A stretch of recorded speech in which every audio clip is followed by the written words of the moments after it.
This entire military is one cohesive, dedicated force. And the threats to our nations, they don't sleep. They're watching our every move. Iran, Russia, China, North Korea, ISIS, Al-Qaeda. They may be watching this right now. Our military should not be mistaken for a cable news gabfest show. We don't care what you look like. We don't care who you voted for, who you worship, what you worship, who you love. It doesn't matter if your dad left you millions when he died or if you knew who your father was. We have been honed into a machine of lethal moving parts that you would be wise to avoid if you know what's good for you. We will not be intimidated. We will not back down. We've seen war. We don't want war. But if you want war with the United States of America, there's one thing I can promise you, so help me God. Someone else will raise your sons and daughters.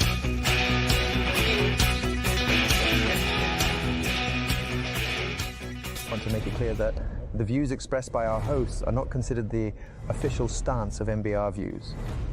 Remember, this is all about having fun and enjoying the ride. Find us on the web at mbradio.us. What is up, everybody? This is Caesar with the Battle Rhythm Podcast. Man, I am excited about today. This weekend, we're basically celebrating, or not celebrating, observing, really, Veterans Day. So I know it's going to be super, super exciting, and there's a lot of different things that are be going on around the community. I know in my community tomorrow, as being part of the VFW, I am going to be going to the cemetery and actually placing flags and replacing flags that are currently there. So that's what we're going to be doing tomorrow. If you're in the area here in Texoma, we're going to be at West Hill Cemetery at 10 o'clock. We're going to start doing that. So that's going to be that's pretty cool. It's been raining super hard. Like last night, it rained really hard. My backyard is flooded, so I was supposed to actually have some people come over because we are a part of a organization that I'm actually going to be highlighting today. It's called Beekeepers for Vets. They were supposed to be coming up here. Both my wife and I are actually members of the group. We harvest the honey. We actually have several hives here in our house, and so we were supposed to actually give training tomorrow to new veterans that are receiving their new hives. So that's what we're gonna be doing. But I'm gonna be having the executive director. His name is Herb Kuter. He will be here in a little while. I'm waiting for him to actually hop on so we can actually start grilling him like we always do. Giving him the tough questions that nobody wants to ever either answer or ask. So we're going to be doing that today. But I hope everything goes well today because I know that H Train just actually finished his show. He had a great guest this morning. Joe Allen Christie was his guest. That was actually pretty cool. He's a upcoming artist. He actually is also a veteran. From my understanding, he is a contractor for some new I don't know. I think it's a new branch of military called Space Force. I don't know, a bunch of space cadets over there. So that's probably where he's at right now. He's probably training all the cadets to make sure that they're not spacey. So I know my dad jokes aren't on point today. I don't have H Train usually is here, to back me up with some of these dad jokes, and sometimes he's corny and I'm not, and we just feed off each other, so that's even worse. So. But yeah, if you need to check out his Joe Allen Christie's, check out his website, joeallenchristie.com. He posts all of his stuff. He's on social media, so he's actually going to be going on. So hopefully he gets some exposure and he'll be really good. I've heard his song. He's actually a pretty talented guy. So glad he's part of us. He's part of the MBR family. So we're good to go. So anyway, today is Friday, the 24th of May. What goes on? Everybody that's out there today, if you want to call in and just chat for a little while, the phone lines are open. Anytime you want to come in and just chat and BS or whatever, we're here for that. Just so you know, I am working on actually getting some guests next week. I'm trying to get a big TikTok guy to actually come on the podcast. I talked to him earlier today. He was on his live, and he's like, you know what? He's like, I'll check it out. He's like, I get a lot of requests, but nobody ever follows you. So we can chat it up for a little while because this guy, he's like a uh, uh, Gen X guy. So all of his content that he does on TikTok, it's hilarious. And I'm just in there. He's got a bunch of merch on it, and I don't want to jinx it yet because I think the guy he was pretty interested. So hopefully he'll be on. So it'd be pretty cool. So we'll wait to see. He's gonna get back to me today. He said so. He was still on his live because actually he what he does on his live, he actually counts out all of his merchandise and actually does the orders on there. So it's just funny. It's super funny. Hey, what's up, Big Grizz? I know. Thanks for watching, man. You're my one and only right now. So you're my big boo today. There he is. All right, hold on. I'm gonna add this dude on stage. What up, brother? How you doing? What's up, brother? What's going on? How you guys doing? I am not even gonna do that. Oh, what's up, brother? Because that got old after like 10 minutes. I was like, okay, that's enough. That's enough of that. And actually, Joel did it yesterday because he had the glasses on, and I called in to actually get the phone line set up because I know he was gonna be gone, and he actually did that. I was like, oh, dude, you like literally look just like him except that you're bald, bro. No. Oh my god, I live in a life of baldness. Besides, I got all of this. Yeah. There's nothing up here anymore. It just transplanted from up here to down here. I was joking with the other day. Like somebody was actually saying, I was like, "Oh, dude, like you got so much like white." I was like, "No, dude, that's just called experience and a lot of different crap that I take from everybody else right now." So, all right, experience. Right, exactly right. Yeah, no, it's like my son was asking me last night. We were sitting in the hot tub, and he started talking about gray hairs, and I'm starting to get more and more in my beard. And he goes, "What causes that?" I said, "You do." And he Yeah, looked at right. me and he goes, "What?" I was like, "You guys cause stress, and it causes gray beards." No, that doesn't happen. It doesn't work that way. Yes, it does, bud. Yeah, exactly. All right, dude. My one guest that's coming on right now. He actually just joined the backstage. I just texted him telling him, "Give me a minute. I'm introducing you and doing all this other stuff." And it's funny because like I see his little background. He put his organization on there, so that's pretty cool. I was like, all right, we'll go with it. So. All right, hey, your show's coming up after mine, so what are you going to talk about? Because this morning dude, I was just talking about the rain, and it just literally threw me off. I was hoping that this morning my power went out 4 times, and I was like, dude, I hope it doesn't happen. Have you heard of the Mighty Oaks Foundation? That's another one of our shows, right? No, No, that's the Village Oak Tree. That's okay. One of the shows. But the Mighty Oaks Foundation is one of the largest non-profit Christian-based foundations to bring vets to them to get them out of their area and get them back into faith and give them purpose. I actually have the CEO on today. Oh, okay, cool. He's Cool. a Marine officer. He retired in the military and he started the foundation. So it's going to be an interesting one. I've been super excited about this.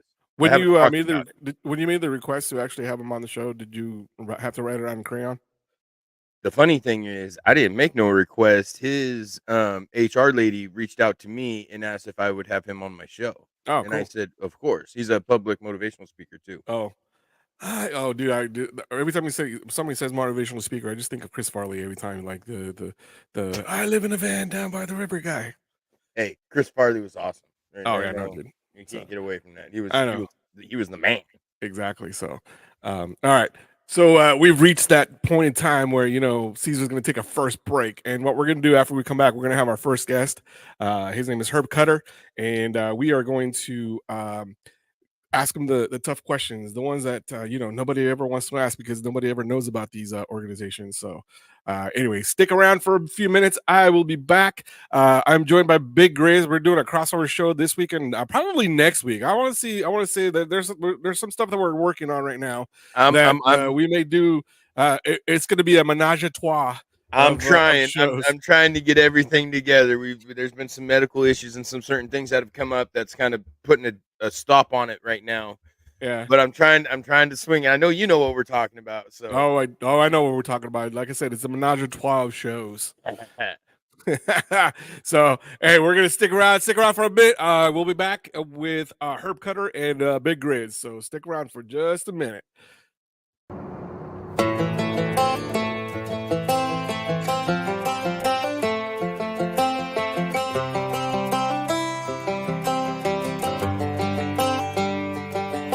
It's the guts and it's the glory. 100 stripes, 100 stories.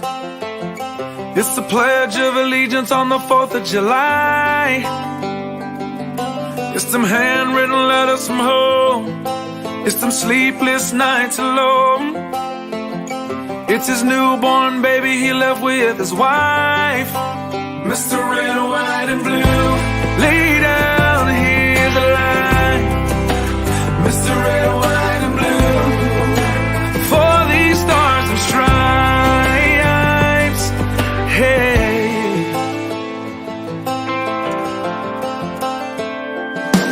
From the fields of Indiana to the swamps of Louisiana to the golden coast of California, Uncle Sam's the only family he's got.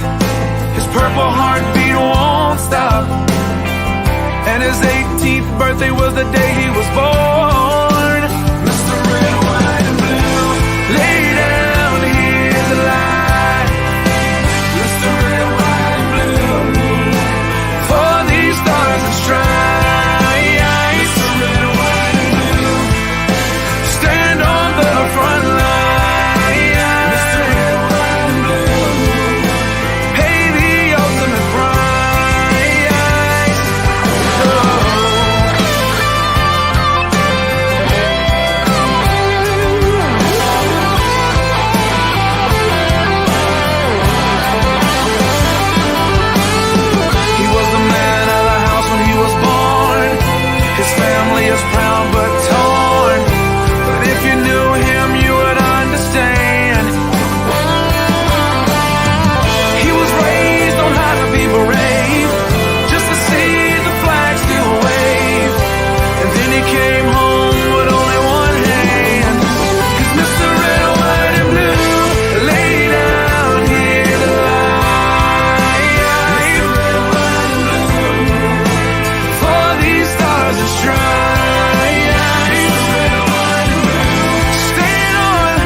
What is going on, everybody? Look who I have there. I have another bearded guy.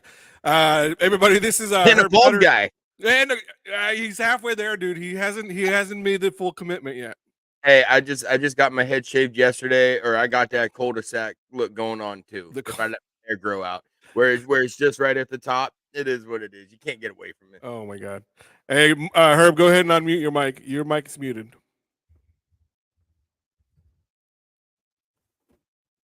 And he is not unmuting his mic. There it is. Nope. Your mic is muted, sir. There it is. There Well, it is. There man, it I is. promise you, I was hitting hitting the button. Man, I used to do the full shave, but that's a lot of work, man. Now I accept it, and I just with some trimmers, and it's good. Man, I accept it too, but when you go to a barber shop and you get the hot towel treatment and they massage your head and they straight raise it, I mean, come on. Man, Can't I've beat never done that. I might have to give it a shot. Well, it is. I don't have that issue. I'm not going to take it off because I'm actually sporting my For the Kids Foundation benefit foundation. They were one of my guests on my previous life before I actually joined NBR Radio. But anyway, let's get to the point. Herb, this is Herb. He is part of a foundation called. Beekeepers for Veterans Incorporated. I've actually talked to her before. I was really surprised to see you had him on here.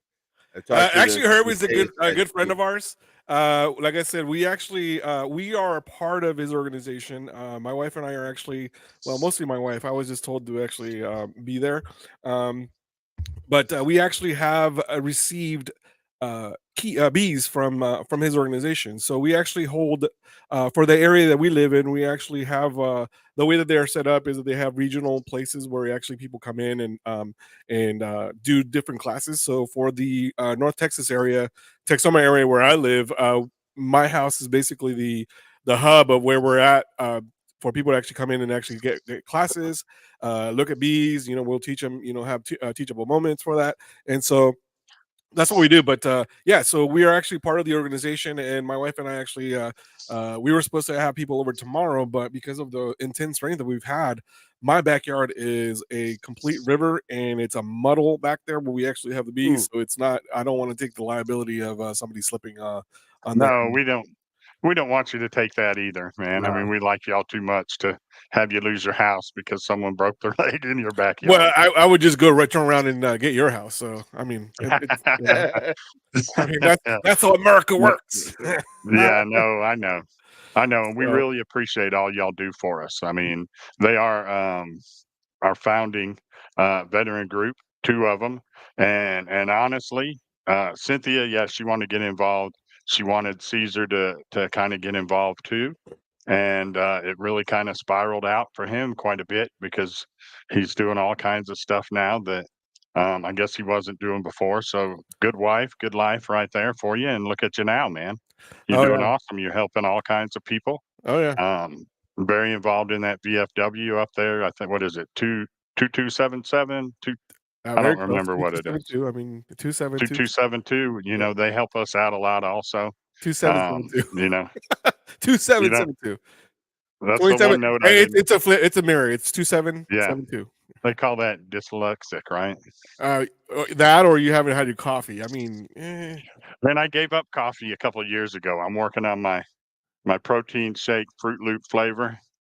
It's pretty good. You should try it, man, if you I haven't. I can't do that, man. I'm on Ozempic, man. I'm a diabetic. Can't do that. And So, I don't think there's any sugars in it. 1 gram, man. 1 gram of sugar. dude. Good stuff. Make I your beard grow.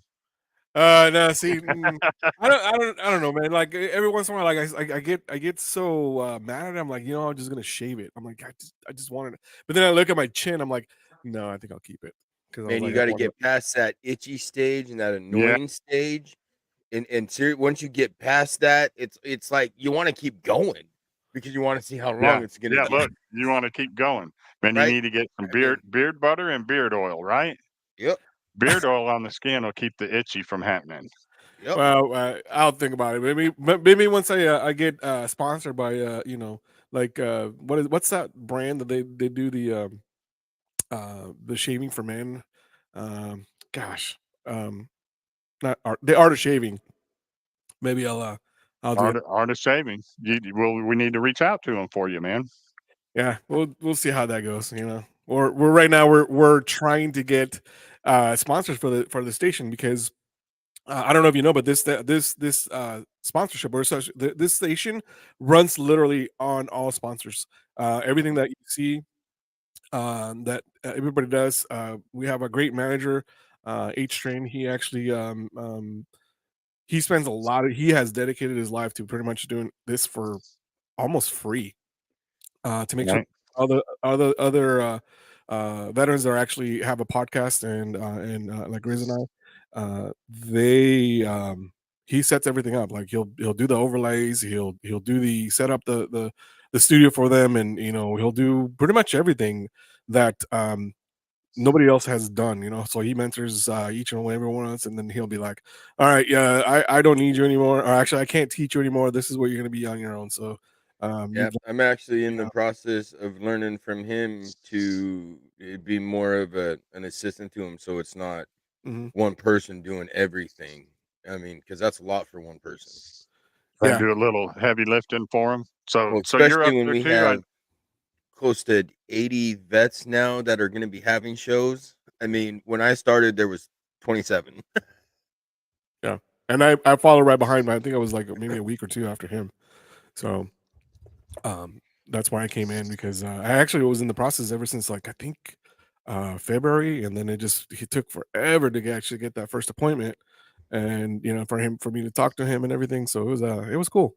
Other than that, I mean, this guy, like I said, he dedicates his life to making sure that every veteran that is on his station um, gets a voice, and then we get a voice heard. And you got to have a good platform in order for you to actually be selected. I mean, no disrespect to anybody else, but everybody that has a show so far has a very good idea of what they want to do and how they want to portray it. Some of us have actually been doing it for quite a little bit longer than most, and it shows. And there's no disrespect in that. I'm just saying that we learn with time on how to do it.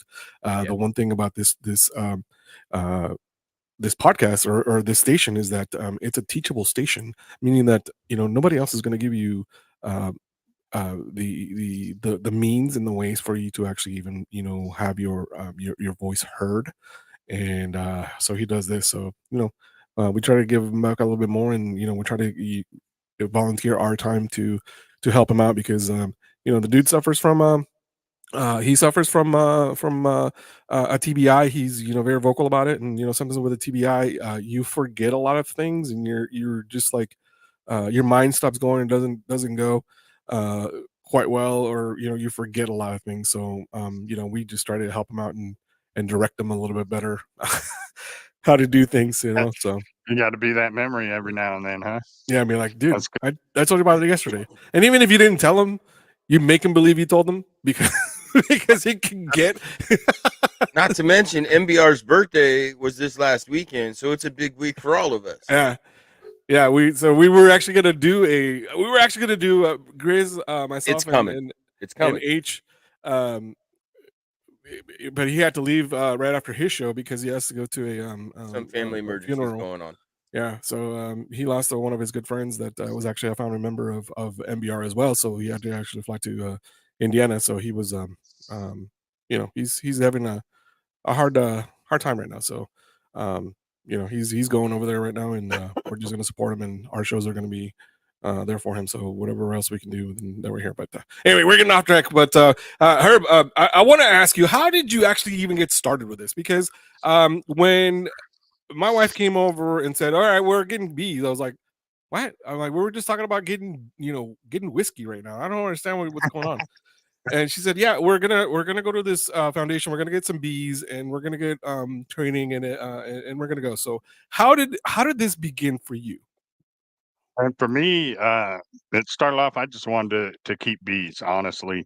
And so I ordered some, got a Beekeepers for Dummies book. And that first year, my son had gotten back from deployment. He was in Afghanistan and in Rangers. And my wife called me one day and was like, "Hey, Dakota's sitting on that Home Depot bucket just staring at the bees, coming and going." I said, "Oh, that's no big deal." She's like, "For like 30 minutes." I was like, Mhm, "Oh, okay, no big deal." And then, a few days later, I get out there and peek, and he's sitting out there watching the bees. So then I thought, well, let me look into this. Maybe there's some sort of therapeutic advantage with bees, because I mean, he did some things, and you just see in his eyes he's different, mhm, And so I dug into it, and the VA had done um, some research and stuff, and I believe right now they actually have a beekeeper program where you can, I think, become a like a an apiary or whatever, do it as a business. So once I saw that, and that there's an article about how it was good for PTSD and TBI, the light bulb went off in my head, and I said, hey, let me start something up. Maybe we can help some veterans out, and search the internet. There was a small place in um, Nevada that's a small nonprofit, kind of like us, and that was it. And so I thought, all right, well, let's see what we can do, and talk with my wife about it, and we just kind of kicked it off. And thankfully, we had Rory Carrick that you know donated 2 hives that first year that really got us going, because I'd been putting it off for a little while. From idea to conception is probably like a year and a half. Mhm. So here we are, and fortunately we had Rory, and then y'all all wanted to take part in it. And, we're going on our third year of, we call them classes, I guess, with the veterans. If the weather will ever, cooperate with us, we'll hand out some more hives and a little bit of education, and, hopefully, change some people's lives. Yeah, we've been having issues with the weather, because we already had tried to schedule once last month, and then it rained the day before, and it was just a mess. But yeah, so I want to point something out. Rory Carrick, he is one of the other mentors that actually we talked to quite a bit, and the dude is a It's wealth of great. knowledge.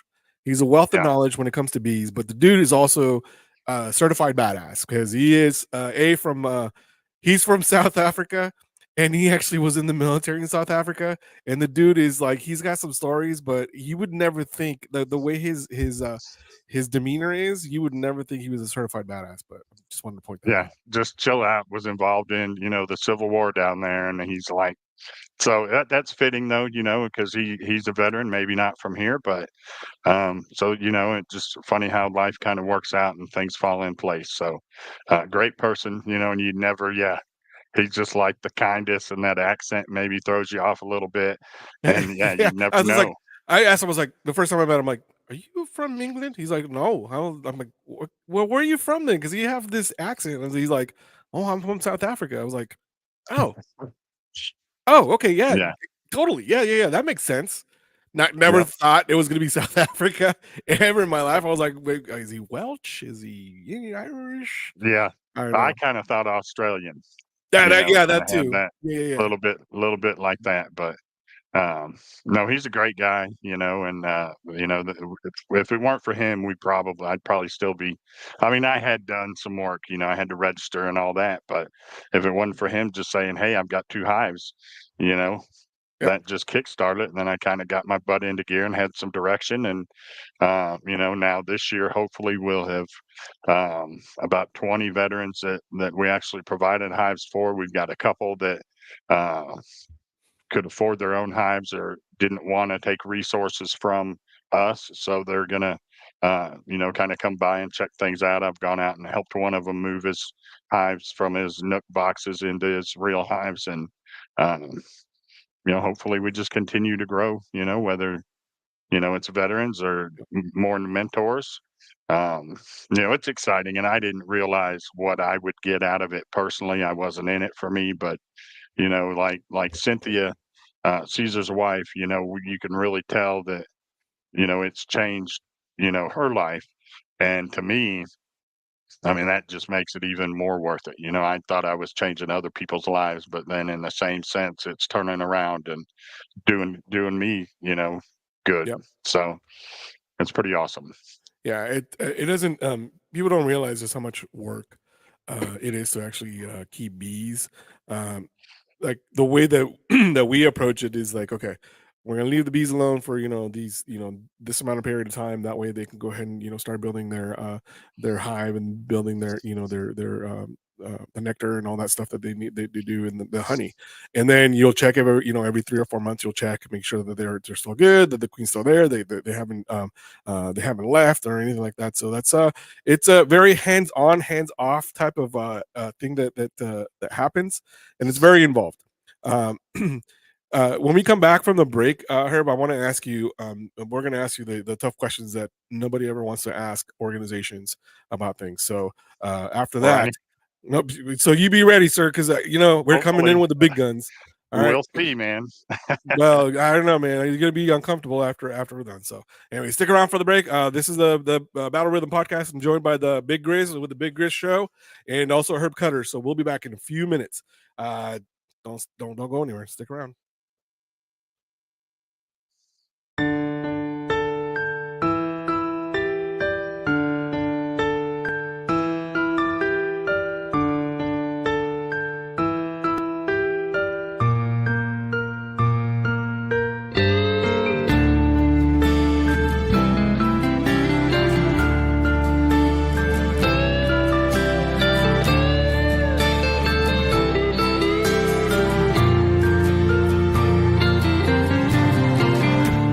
Hey stranger, I know well. Hey stranger in our hell. Oh. Hey stranger, can I right all the wrong from your life? Oh.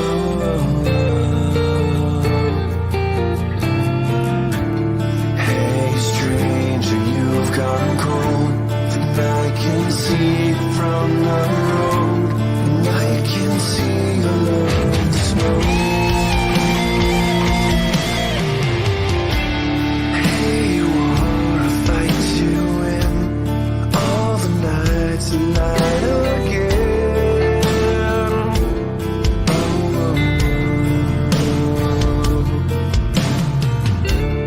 In the sand with a gun in hand, all because the violence.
All right.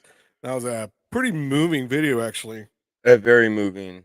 Um, Uh, and it's so I mean, fitting that's kind for of why you do it. Memorial Day.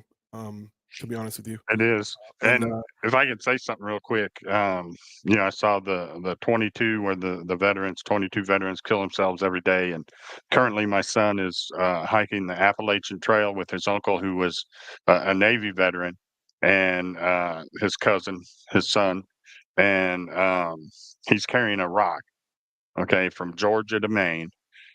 For one of his buddies, I don't know his name, but I guess he was a PJ that just recently took his own life, and so he's carrying a rock up there, and I don't know really what he's doing with it, but carrying it for sure, in memory of him to I think they're making a video, some it, sort of, awareness thing, so it just, could be symbolic. To be honest with you, it can be yeah, symbolic. A rock, meaning that it's got weight. So you got yeah, weight carrying on you, and so you either I don't know the circumstances or what happened, but I'm just assuming or just trying to think of what it would be. I think it would be one of those things where the weight of the rock is the weight of the world or the weight that he's carrying in himself, and so by him right, doing this and then placing it somewhere that there it can be a piece, it's symbolic, you know. yeah, Very, very yeah, symbolic. definitely, And So it's that weekend. It's a hard weekend for all of us. So yeah, exactly, and it's a tough weekend for everybody. You know what I mean? Because I see older people, like Vietnam vets, and right now we still have some Korean vets left, and it's a tough time for them, for everybody. And the one thing that I really hate about Memorial Day is that people, general public in general, are ignorant and misinformed. they're And very every time they see a military member or even a veteran, for me, they say, "Oh, thank you for your service." No, that is not what it's for. Memorial Day is for us to remember those that never came home. The yeah, Memorial Days are for those that are not with us anymore, and they gave the ultimate price for your freedom, for you to to think, to act, to do whatever you do. That's what it's for. And that's the one thing I really hated, the fact that I had to correct. And after a while, it gets annoying, because it's like, you should know, like, consider yourself yeah, a patriot, you should know the difference between what our armed forces day is. You don't think those that are still in uniform. Memorial Day is for those that are actually not here with us anymore. And then you have Veterans Day, which is the ones that you should thank me for. Like, right. that's the day that you should thank me for. Thank me for my service. That's the time. That's the Yeah, one. I think too many people, being a civilian, just kind of take advantage of the life that we have. And, I mean, for me, my father's a Vietnam veteran, and right now, him and my uncle, both Vietnam veterans, are on a bus to DC for the memorial ride or whatever. So that's really cool for them. But, I've always been patriotic and realized the meaning of it. Yeah. But now, once you're a parent and you have a son, that that just kind of ups it a notch. And I think, unfortunately, for most of the country, unless they're involved or someone in their family was a veteran and you see the Right. loss and know what they go through, it's just, a day to party. And that's, that unfortunate. that's what gets me. And I mean, I grew up, Memorial Day barbecues, 4-day weekend, this and that. It really didn't hit home to me until I was in the military, and I've lost brothers and sisters. And Monday, I got to go see a couple. But I don't like the. Well, I'm not going to say I don't like it, because a lot of people don't understand. They ask what the coins are about, and a lot of people don't understand the military side of what the coins mean, of why you put them on their headstones. Yeah. And civilians are all just about wanting to party and think it's a great day, Yeah. and in Oh, meet me reality, at the it's lake. not. Oh yeah, we're gonna grill out. Damn, dude, It's like, it's it's not that day. It's a very mournful day that civilians just don't understand. no, it's not. And we as veterans, I always take on a role of I don't want to say drill instructor, just instructor, or just a PSA, friendly reminder. Like, look, uh, you really should know the history as to why. Like, you see a lot of veterans that are actually like super proud, and they'll wear their like veteran stuff, and we're stuff like this, right? I don't know if you can see it. You Oh know, yeah.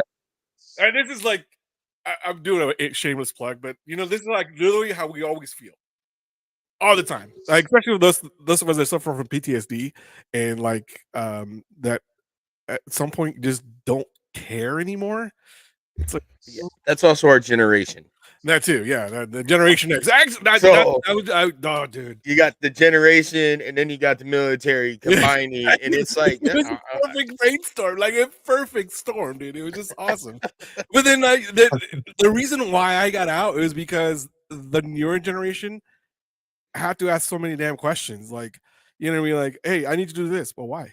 It doesn't matter why. I'm telling you why. I need this done. Like, but why?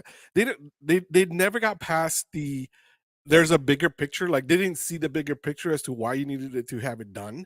And it was just like always questioning and the reason. Like ask questions later, like get the task done and ask the questions later. And then if we messed up, at least we were able to, do something and then, fix it.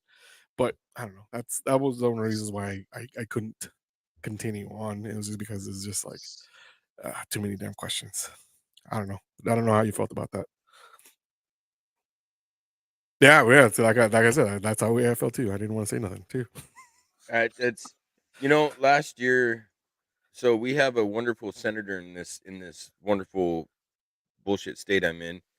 That her name is Patty Murray. I don't know if you guys have heard about her, but she's Sorry, dude. horrible. We're in a red state. I Are you up in I wish I Oklahoma? was. No, I'm in Washington. Oh, that's State. right up there too. No, he's in But Washington. last year for Memorial Day, she did.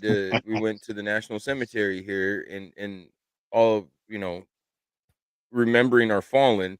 She gets up there and decides she wants to talk about vets. So me being me, I stood up and say, "Why are you talking about vets when my brothers and sisters are buried out there? When there's a full separate day for veterans? This is for Memorial Day." And she had the Good for dumbest you. look on her face Mhm. because I called her out. Yep. And it's like, have respect for the day. Don't try to push it out to something else. Yeah, yeah. So it's one of those. And I mean, maybe, like graduation, high school, maybe they need to take everyone for a trip to, a national cemetery, because Yeah. I mean, for me, I was in charge of burying my son. Okay. And when he told me that that was my responsibility, I actually went to the DFW National Cemetery for the first time in my life.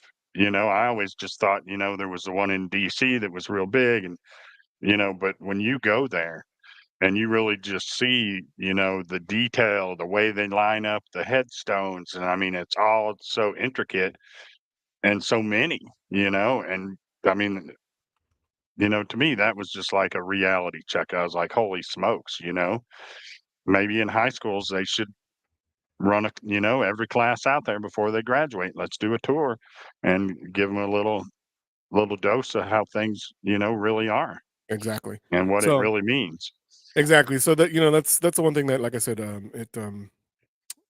it's hurtful because you would think that people would be more inclined to know the history as to why something's happening.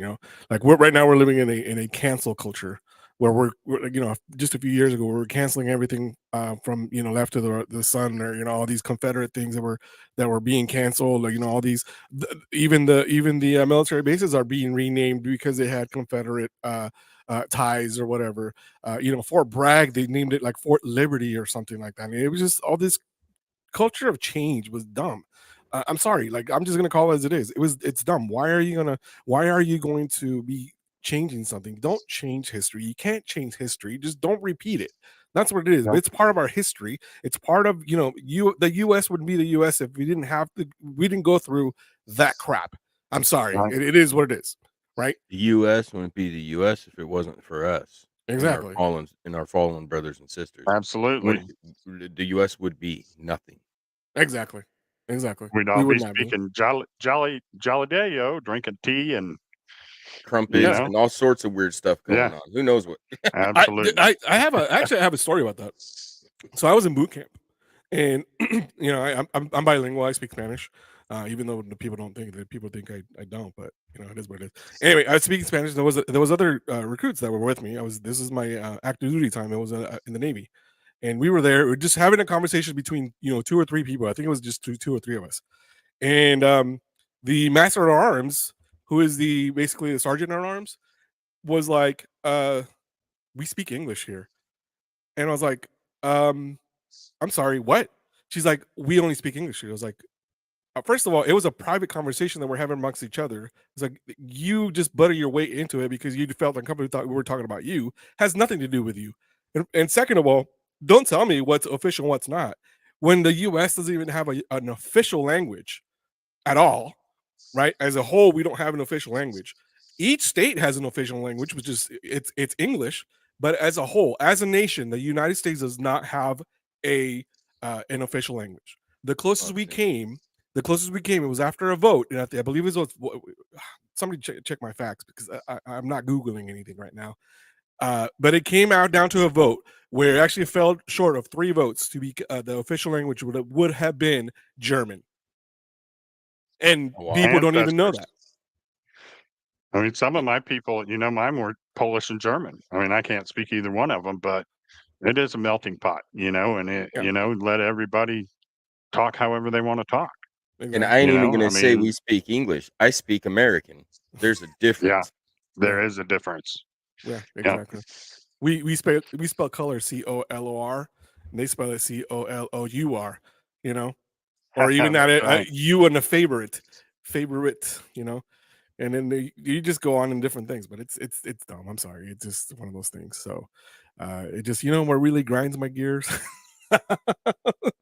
You know, that's one of those things. Anyway, but let's get back to our guest here. Herb, how many years have you been in business now with your organization?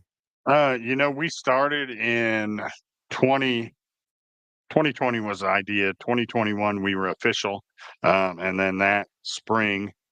We gave our first hives away to y'all, and so that would be 3 years of actually providing, you know, the service, and 4 years of being, you know, legitimate, I guess, incorporated. Right. And then, how many veterans have you given so far that have received hives? I mean, this year, once we get through it, it should be, I think we're 13 going into this year. We've got 5 or 6. So that'd be 19. I did want to double. We just didn't pick up more vets, you know, Right. and then a couple that are going to be in it, but we do want to do a Gold Star family hive. You know, this year's been different for us. So I didn't really get a chance to incorporate that in, and it's going to be dedicated to one of my son's buddies that was killed over in Syria. Etene Murphy is his name. So okay, well, that's great that you're doing that for Gold Star Family. You're extending that thing because you know, we tend to forget Gold Star families. I'm sorry, we tend to do that, and it's simply because we only think about the veteran, but we don't never think about the family, and it's a sad reality, at least in my point of view. So so thank you for doing that. So, but we're gonna take a quick break. We're gonna come back and do the rapid fire questions for Herb.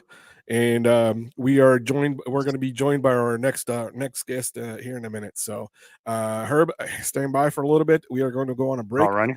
This is Caesar with the Battle Rhythm Podcast. I'm joined by Big Grizz with the Big Grizz Show, and Herb from Beekeepers for Vets. So stick around just a minute. We will be right back.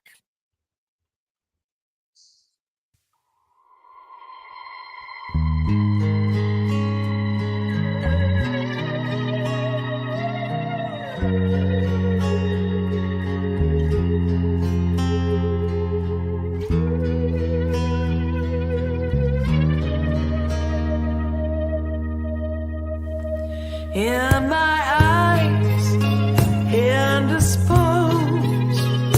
in disguises no one knows, hides the face, lies a snake, and the sun in my disgrace, boiling heat, summer stench, neath the black sky looks dead.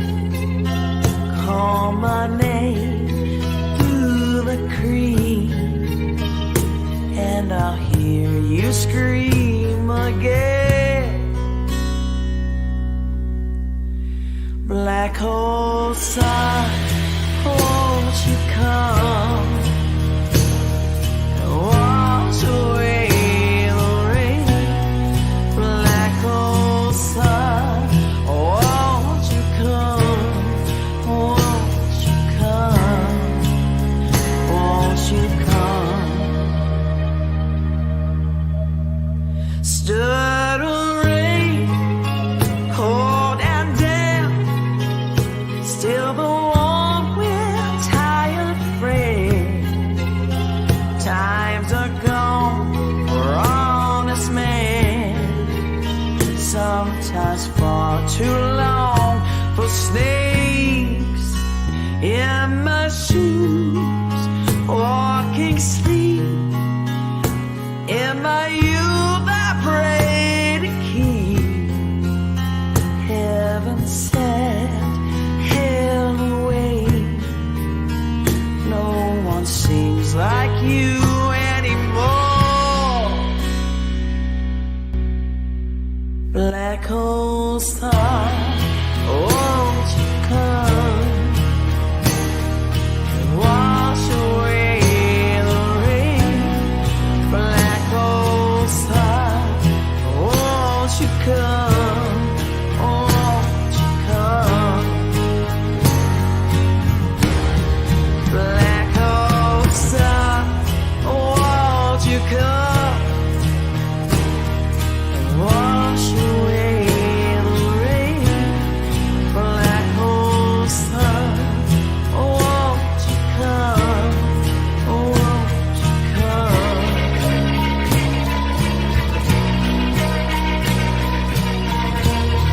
Won't you come? Won't you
hang my head, drown my fear, till you all just disappear.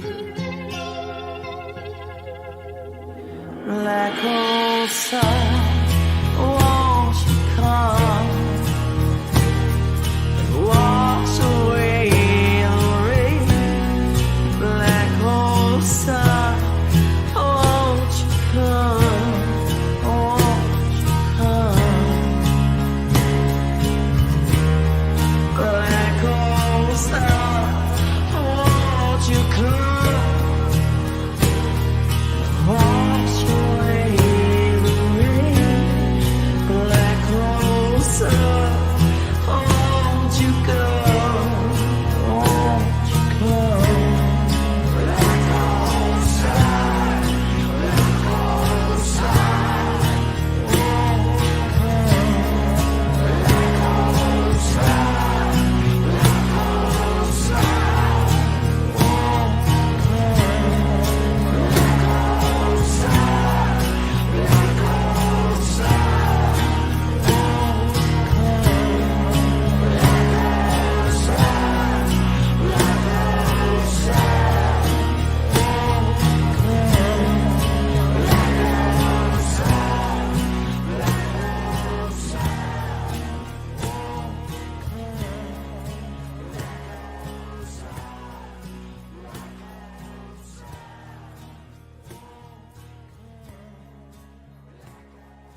that was Black Hole Sun by Jen Ford.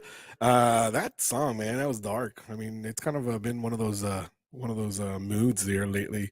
Thanks, Herb. Never asking you to come back again.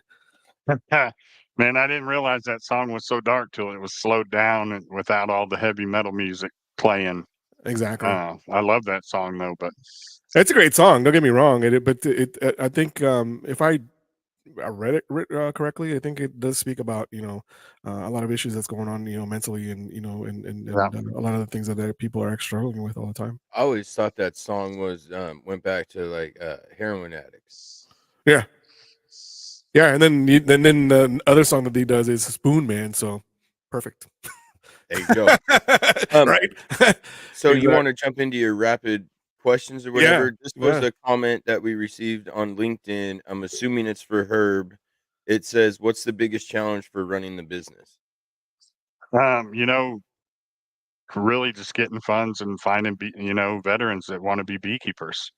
I don't know that I really look at it like a business. I mean, I know it is. If I looked at it like that, we'd be closing our doors.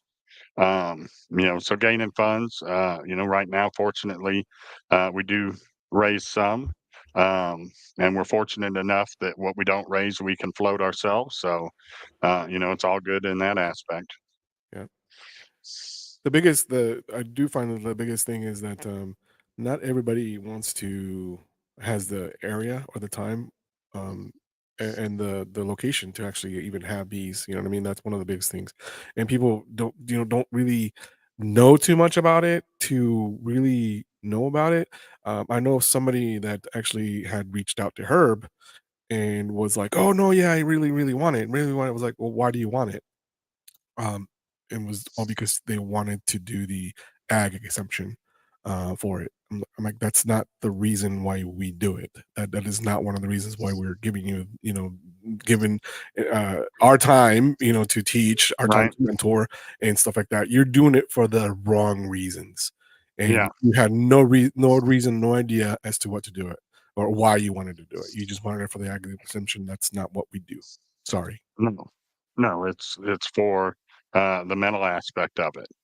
That's why we started up, and that's our sole purpose is to help the veterans. Whether it's just to give them something to do, or there's healing properties to it. And I know you see stuff posted all the time, people sleeping on beehives with the frequency and all that. And I can't say that I can get into the specifics because I just like the bees and know that they help. And Everybody and does I've it for a seen it different reason. firsthand. Yeah. Yeah, everybody Yeah. does it for a different reason. Like I know, like you said earlier today, that people do it because it helps them with the PTSD. Also, some people I've gotten stung, and I know that for that after a while, my headaches were gone for a little while. So I know that Yeah. the benefit as well. Yeah, they're very beneficial for sure. All right, so Herb, if somebody wants to contact you, where can they contact you at? If you go to beekeepersforvets.org, we have email address on there. We also have a phone number. I don't know the phone number offhand, to be honest. We Oh don't my really God, use it. We just have it. You're such an unprepared guest. I will never have you. No, just kidding. Man, I didn't think you were going to ask for that. But if I could plug something real quick, we do have this awesome raffle happening. Oh, You can go to beekeepersforvets.org to the fundraiser page. It's a M&P FPC Series 9mm carbine with a red ooh. dot. It's a 9mm rifle that it folds in half. I know y'all can't see it, but fits in a bag. Pretty cool. Go to the website, check it out.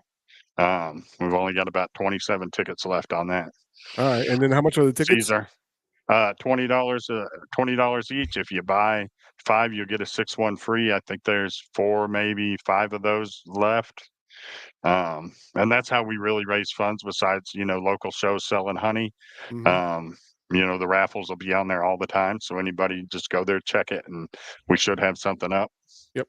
And then, like any other nonprofit organization, Herb and his wife pretty much fund a lot of this out of their own pocket. So we try to help them as much as we can with what we can, and try to get sponsors and other members to actually help us out so they don't incur the entire cost of it. But Herb, thank you so much for joining us today. We are going to let you plug in one more time and see what it is, and where it is that they can actually people actually find you. Again, I want to remind people that his organization is right now is currently in the North Texas area, most likely anywhere from Oklahoma, a little bit of Oklahoma, a little bit down toward like Waxahachie type of area, I think.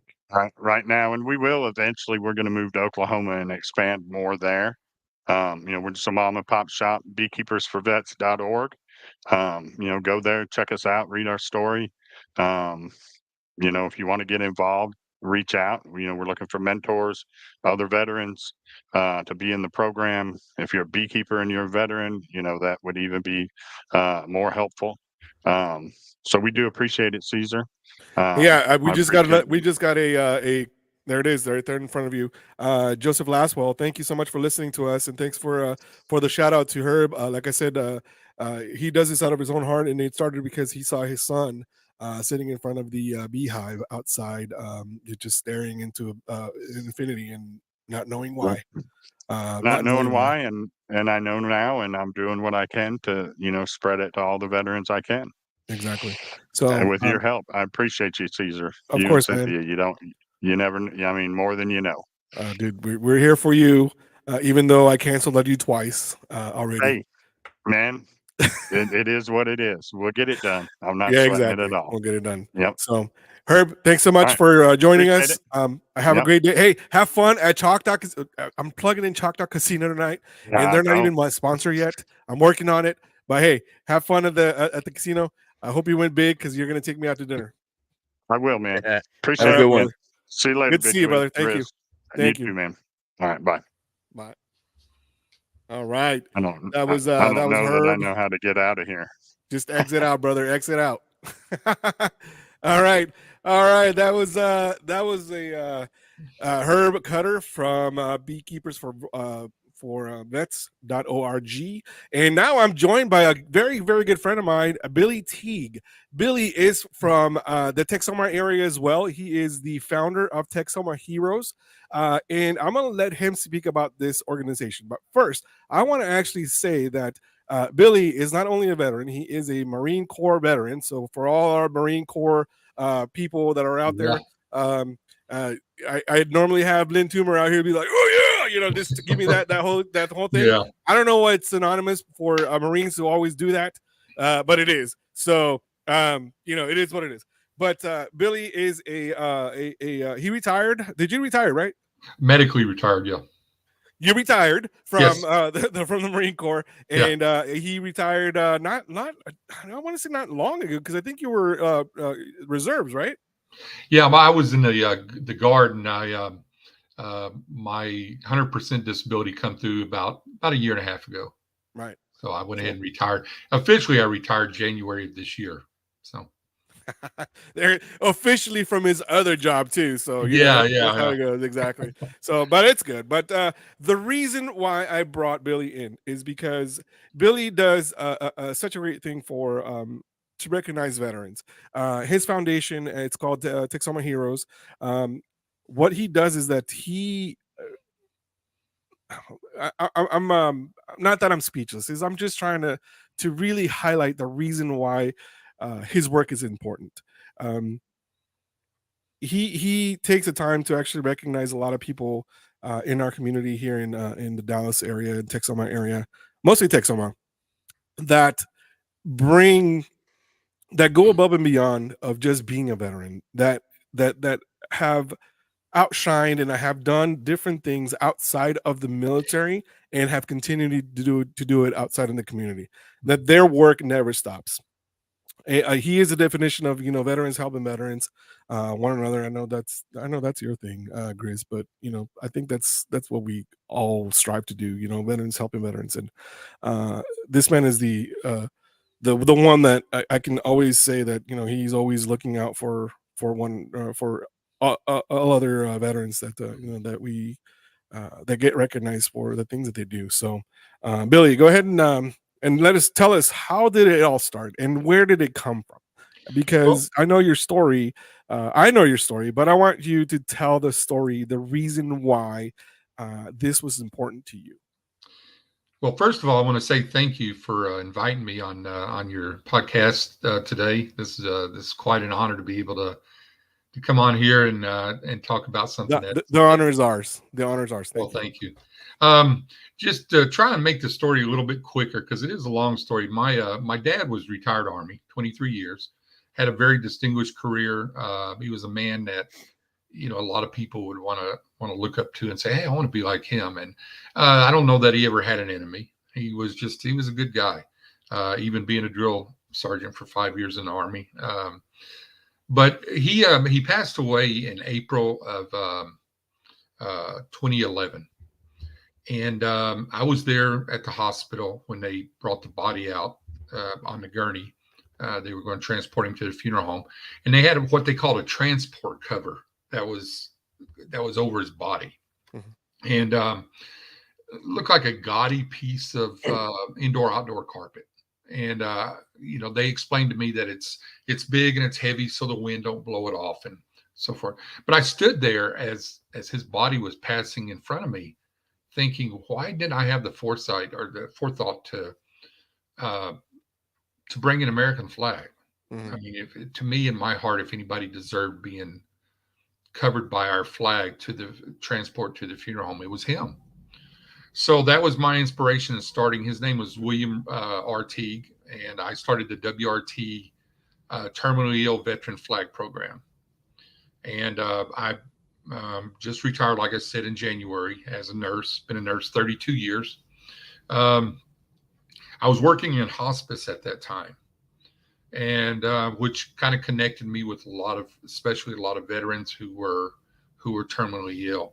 And so starting this program, I would go to the nursing home, funeral homes, or not the funeral homes, but the nursing home, the hospital, assisted living, wherever the veteran may be. I would go there at the request of the family, present him or her a flag, salute them, tell them how much we love them and appreciate their service.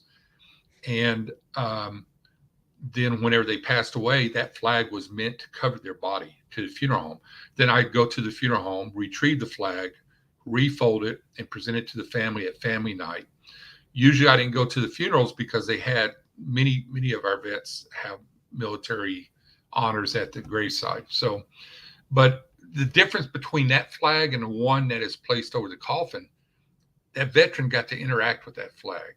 He or she got to hold it, and it meant something to them, and it meant something to the family when the family got the flag back. Right. So I was doing this program. I started it in 2013, roughly about a year and a half after my dad passed away. I finally got all the details going on it. And I was called by, I actually took the written program to Hot 107 Radio here in Sherman. And I talked to Rob, who was the general manager then, and said, hey, can you put this out on the air that if there's a veteran in our area who's terminally ill, call me. Let me get them a flag. And a few months later, he called me and he said, we're wanting to start a program. In fact, I have got a name he was excited. He said, I've already got this name copyrighted. We're ready to go. Can you start us a program that recognizes veterans, but not terminally ill vets? Mm-hmm. And so I put pen to paper and we worked on it for 6 months or so. And in January 2015, we had our first Texas Home a Hero ceremony. And the criteria was that the veteran serves honorably in the military, and that since being discharged from the military, they've made some significant contributions to the community. And that could be anything from scout leader to deacon in their church to help their church to we have one gentleman that goes out and volunteers and builds wheelchair ramps. I always say if I had to sit down and write a script and name the 131 people that I've recognized, I couldn't have picked a better 131 people. It's just been a God thing for me to be able to. I mean, my goodness, I presented a flag to a World War II nurse when there was like 12 of them left. Tuskegee Airmen. I presented a flag to him, one of those gentlemen, wow. about a year and a half, 2 years ago. And they've always been my heroes. Those guys are, man, they are top notch of red tails. And I've got to meet so many incredible people that the blessing is mine. I mean, I'm blessed. When I can present a flag to somebody, stand there and feel that my dad's standing next to me and we're both saluting them. That's how I get my pay. That's how I get blessed. Right. That's amazing. So we've done, and we're in our 10th season of doing Texoma Heroes, and we've done 112 ceremonies as of April 1st, or actually the end of April. We've recognized 113 veterans of all branches, all ranks, all MOSs. Including some honorary people that were not veterans. We've had 16 honoraries that are people in our community. They're not veterans. They didn't serve, but their love for our veteran community is second to none. Yeah. These are people that volunteer at the VA and they do different things. And then we've had 2 veterans that we've recognized. One got, sadly, he lost his life in Afghanistan. And the other gentleman, we were going to honor him and he passed away. So we went ahead and still had honored him. So in 9 years, 4 months, we have recognized and presented 131 American flags. And I'm at all every time I think about it. It's something. You could just definitely tell that it just comes from your heart. But when we come back from the break, I want you to feel his emotion. Yeah. Dude, I go to these ceremonies every week or every month for the last year and a half, and they're moving. There are a lot of them moving. I'll share a couple of anecdotes. Well, if I could add before we go to break, you are one of our Texoma heroes. Yeah, I don't broadcast that a lot. Well, you deserve it, man. Thank you. I don't do. Both my wife and I are of the understanding that we're kind of like the silent servant types, that we just do whatever and we don't expect anything in return. It's not what it's about. For me, it's not. And I've said this before. It's not what it's about. I am not. I just do. I have a voice that I can help. I have 2 hands that I can serve with, and that's it. I don't anticipate anybody to tell me, oh, good job, or I don't need somebody to tell me that I'm doing a good job when I know that we are doing everything for everybody else. Everybody else has bigger needs than me sometimes. And like our NCO creed is like, no one's more professional than I, and I will put my needs in front of my needs behind all my other soldiers, or something like that to that effect. But that's what we'll do. So anyway, we're gonna take a quick break. We're gonna come back because I want you to tell a story that you tell every month about the little boy. The little boy seeing his dad come back. So stand by real quick. We're going to come back with Billy. He's from Texoma Heroes, the foundation that actually recognizes heroes here in the Sherman, Denison, and the surrounding areas in Texas. So we'll come back. He's going to tell us about this story about this little 9-year-old boy coming back, seeing his dad come back from Vietnam. So stand by.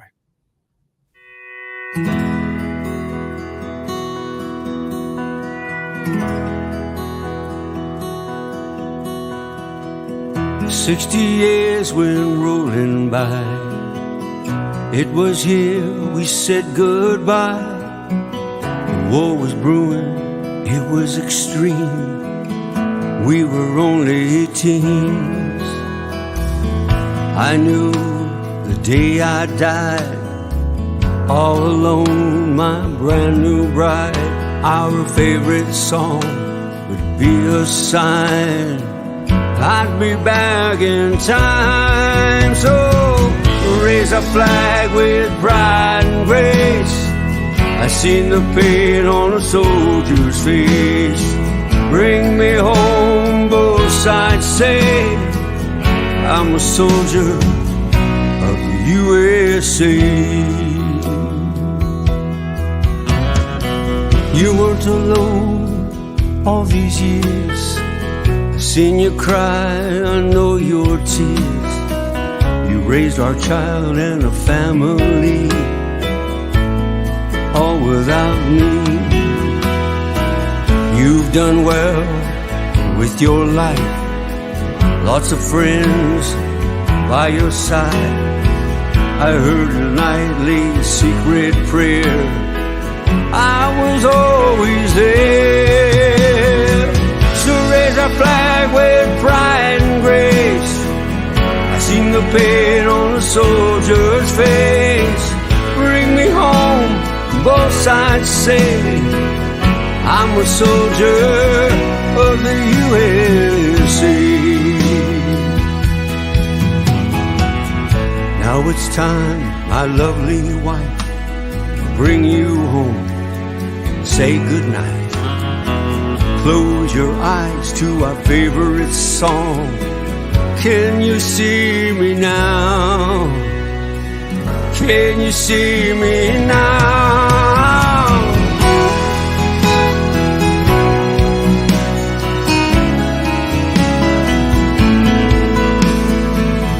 One day we'll come back in time for those we leave behind. But for now, we'll watch them grow. Welcome home.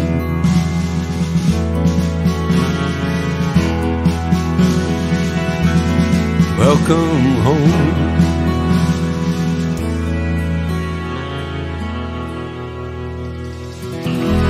Welcome home.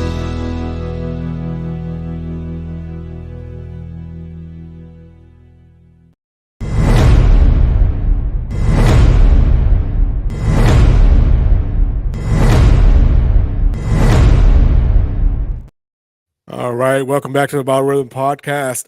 Man, that was a deep song, man. That was a super cool. That you know, some of the things we don't really think about sometimes. That you know, we do this. So, Bro, kind of reminded me of the heartfelt Johnny Cash songs.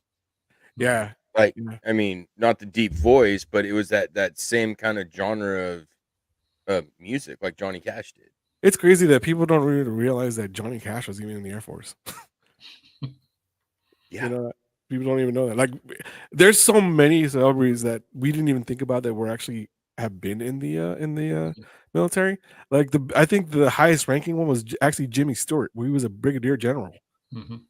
Was he really? Yeah, I didn't know that. I didn't know that. yeah. Oh wow. Okay. I think he's the highest ranking one, because then you know, like right down the road from where Billy and I live here in Hunt County, you've heard, you're Army, so you know Audie Murphy. Yeah. Audie Murphy was born about 30 minutes from where we live. Wow.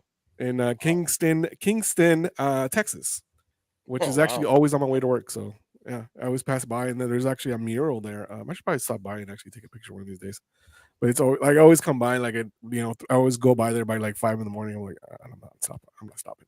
So, but anyway, we're joined here by Billy Teague. He is the the founding member of Texoma Hero, and he told us the story of how this all went about. But every time he actually does one of the Texoma Hero ceremonies, and which is, we do it every month, the last Friday of the month at 12 o'clock. And next Friday, I am sorry, I am not going to be there. I somehow got pulled into doing a show at 12 o'clock. So I will not be able to thank join you. Exactly, because we're I'm not gonna put it out yet. Anyway, I won't be able to be there, but I know that there's other people that from the post that are actually will be there, and they will be able to actually help you set up and all that stuff. So you know already that's going to be done. But Billy Teague is going to tell us the story as to how there's a little boy, 9-year-old boy. Now I'll let him tell the story. So go ahead, Billy. Well, this is meant for all veterans coming home from combat, but more especially for our Vietnam veterans when they came home. And there was this little boy, and his dad went to Vietnam, and his mother suggested he put a calendar up on the wall, and every day that goes by, he mark an X on the calendar, so that way he could see. Because you got to understand, his dad wasn't just his dad; it was his best friend, his hero.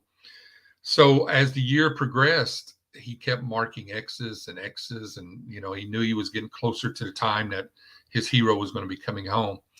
He heard stories of his dad going down in a Chinook and surviving.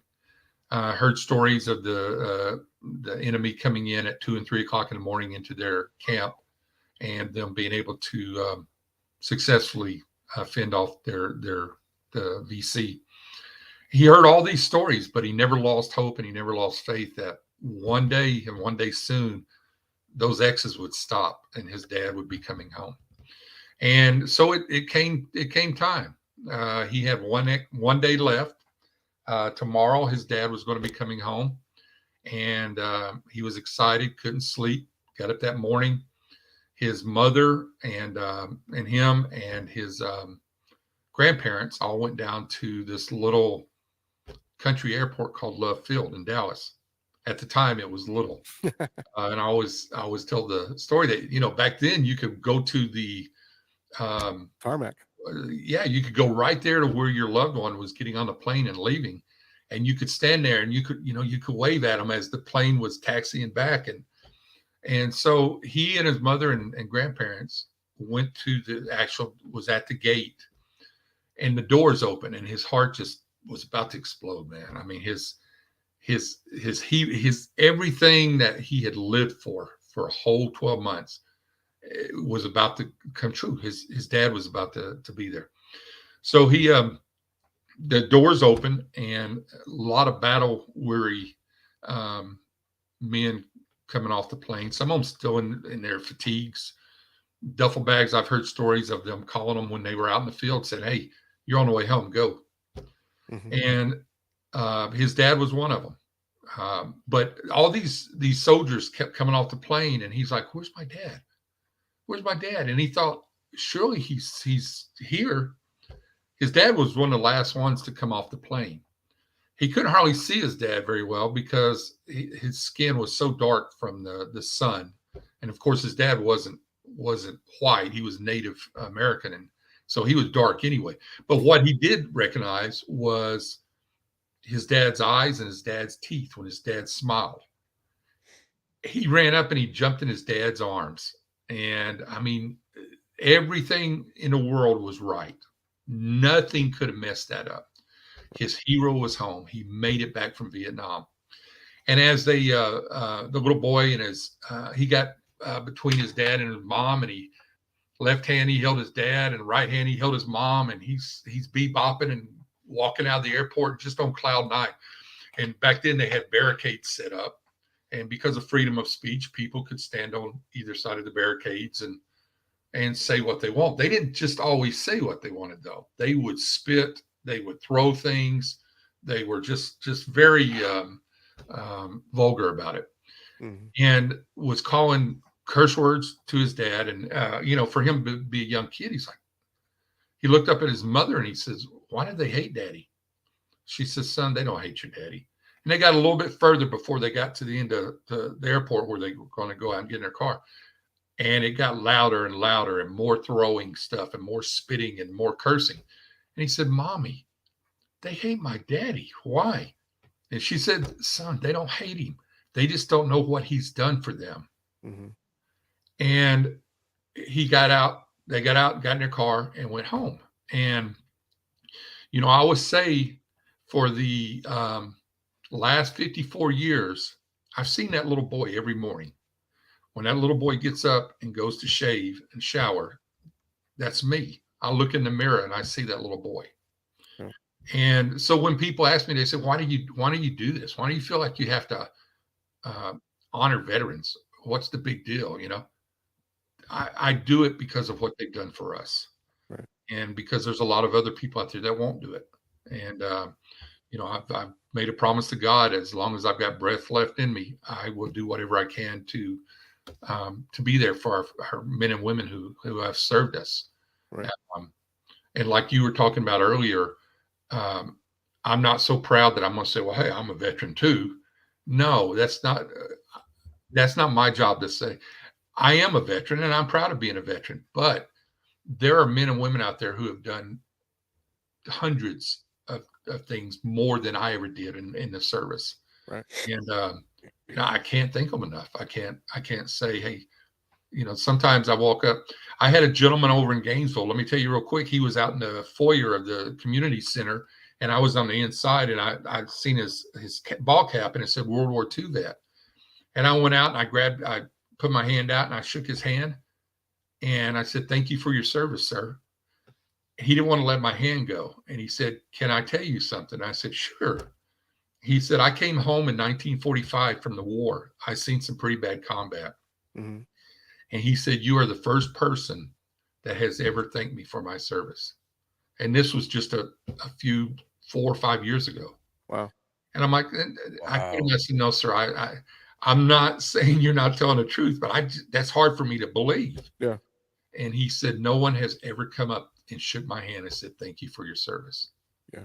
And it's just like, it's so easy for us to, from our heart, to be able to recognize our vets for what they've done for us. Exactly. And it's hard. Sometimes it's hard for us to even recognize one another.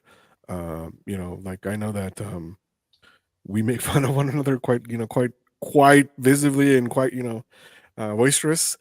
But sometimes it's hard to just even be, thankful. We're like, "Hey man, thanks for your service. I know I don't know what you went through, but we don't know what you went through." And organizations like the American Legion and the VFW allows us to actually be around people that actually have the same type of mentality where we will help each other or we'll support one another in different fashion, and recognize those people that just want to keep serving, because these organizations, they're all about service. Believe it or not, they're all about service. But the biggest thing is that you as an individual have to be willing to get involved. I make it a point, if I'm out, and even how you can tell just by looking at somebody in the military, even if they don't have a veteran hat on or anything, being a vet, you can just tell there's another vet close. Yep. I make it a point. It don't matter if they're young, older than me, my age. I'm gonna tell them thank you for their service, no matter what. I don't care if I'm at a gas station, in the middle of a bank, or in the middle of a football game. It doesn't matter.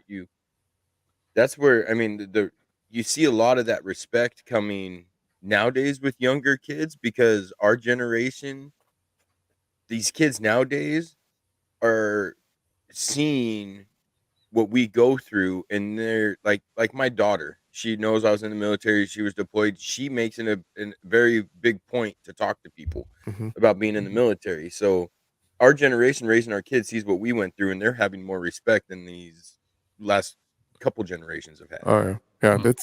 It's unfortunate that the generations after us, and that's one of the reasons I was saying this earlier, that's one of the reasons why I had to get out. I needed to get out, because there's no respect of authority anymore. I'm sorry, there's not. We're seeing that with our young children, when you and I were raised, is like, hey, mom looked at you in the middle of the of church service, and that look was just like, "Hey, stop it," or something's gonna have that flying chancla is gonna come right at you, and right in between your eyes. You wait till we get outside. It's all, or I'll give you a reason to cry, that type of thing. Yeah. And nowadays it's like, as soon as you raise your voice at your kids, all other parents or everybody that's around you are looking at you like, "Oh my God, you are so mean to your kid." I'm like, "No, we're not mean to our kid. We're like teaching them how to, be disciplined, how to act in public." A lot of these kids have no respect whatsoever for authority figures. I love it when people say or look at me funny like that, or say something to me. I was like, "You want to be my kid right now? We can take this outside and we can deal with this real fast." Exactly. Or They what's the other don't one? like hearing that. Like, I'm trying to, like, I've said this, Gen X, like we grew up with, we grew up with thick skin, because our parents insulted us right off the bat. Bro, "Come I here, don't think you they idiot," liked us. Yeah, like, "Come here, you idiot." Like, like they have to be reminded, are your kids home? Like, shoot. I remember like 10 o'clock, I was like, "Oh wait, are the kids even home? Like, let's go check out the room. We're not even home." Me raised as like a latchkey kid. I remember walking home from when I was like, 6th grade by myself all the way to the house. We're just a different generation. Well, anyway, my point with that is that I I try to be the same way my parents were with my children now, and it's like people look at me all crazy, like, why are you talking to your kid like that? I was like, that's how I was talked to by my parents. Like, Mhm. hey, hold the damn flashlight. Like, what the hell are you doing? Are you an idiot? You know, it's like I grew thick skin because of that. Like, you know what? Your insults are really not gonna. My dad did better than that. Like my mom had better than that. You know what I mean? Right. And it's one of those things. But I guess just my point is that like there's no respect nowadays, and we are losing that respect. And I think a lot of it has to do with, in my opinion, there's only two reasons why. Parents. The authority of parents is pretty much stripped away by them to actually, other people or even the government saying, oh, that's child abuse because you've spanked your child. There's a difference between a spanking and a beating. I'm sorry, there is. Right? You spank them only when they do something wrong and be like, you know what, I'm going to correct this behavior and I'm going to spank you, but I'm not going to beat you. There's a difference.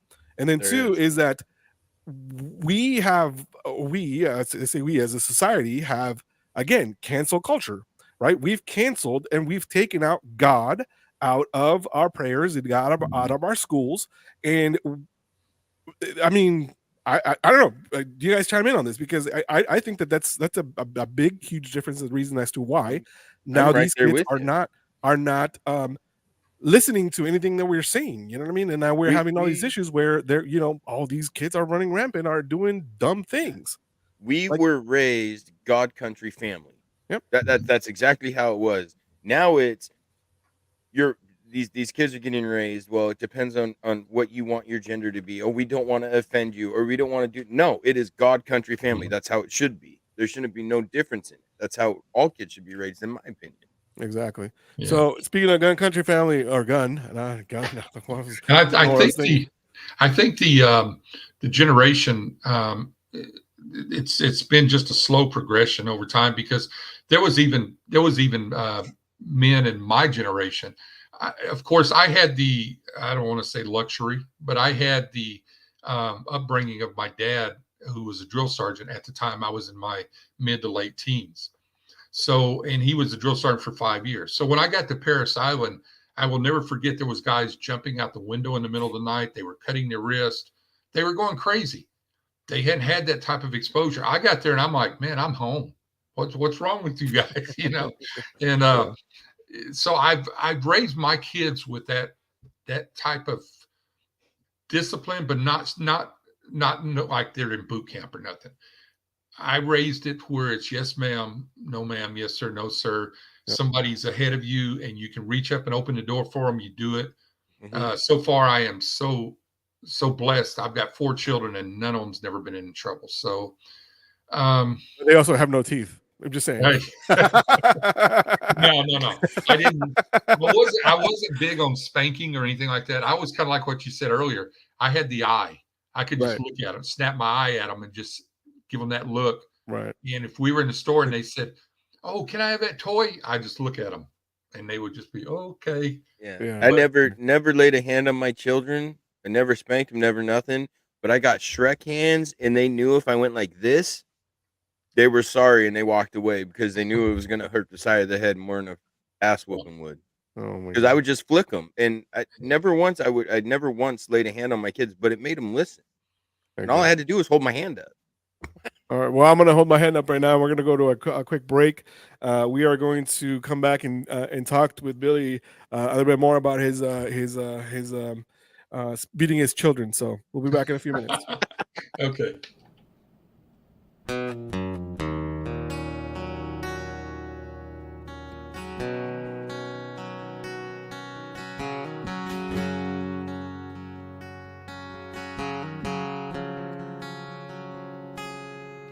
Another regular day, nobody knows.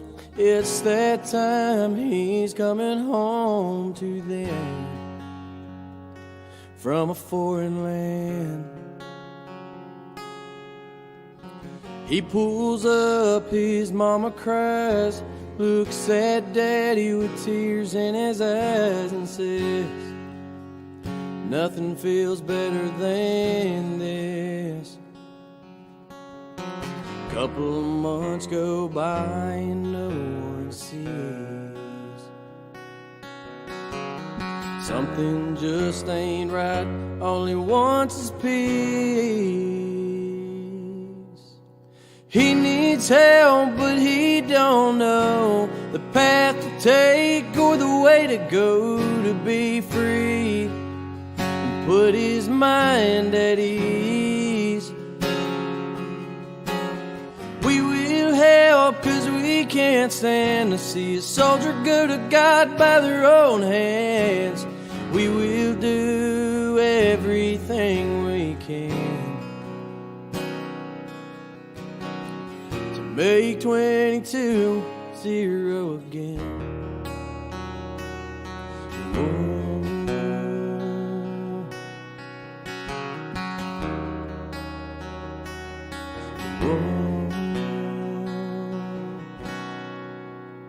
He gets help, but he still feels off. Season out on the TV about a dog batting second. This is a man's best friend. Whoa, so he goes one day and he picks it up. Never thought a dog could bring so much love and put a smile on his face. But he's finally found a saving grace. He needs help, but he don't know the path to take or the way to go to be free. Put his mind at ease. We will help, 'cause we can't stand to see a soldier go to God by their own hands. We will do everything we can to make 22-0 again.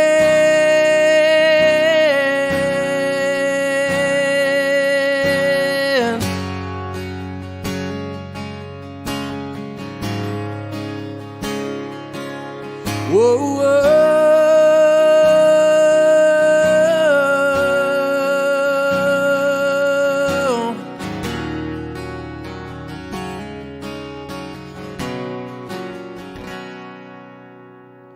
He needs help, but he don't know the path to take or the way to go to be free. Put his mind at ease. We will help, 'cause we can't stand to see a soldier go to God by their own hands. We will do everything we can